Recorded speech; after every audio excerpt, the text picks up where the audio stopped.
Hello hi friends, welcome back to my channel Padma vlogs Telugu channel అండి. చాలామంది కాకరకాయ చేదుగుంటుందని ఎవరు తినరండి.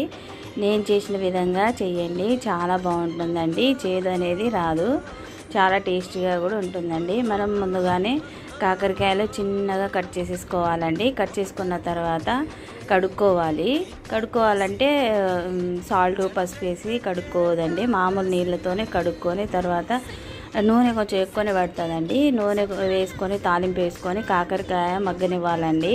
పైన మూత పెట్టొద్దండి. మూత పెడితేనో చేదు అనేది బాగుంటుంది. మూత పెట్టకుండా కాకరకాయ కర్రీ అయినా ఫ్రై అయినా చేస్తే చేదు అనేది ఉండదండి. ఇలా ఒకసారి ట్రై చేయండి. ఇలా ఫ్రై అయ్యాక లాస్ట్కి అయితే ఇలా ఫ్రై అవ్వాలండి. ఇలా ఫ్రై అయ్యాక ధనియాల పొడి, కారం పొడి, వెల్లుల్లి వేసి మెత్తగా దంచుకొని మనం ముందుగానే ఫ్రై చేసుకున్న కాకరకాయలు వేసి కలుపుకోవాలండి.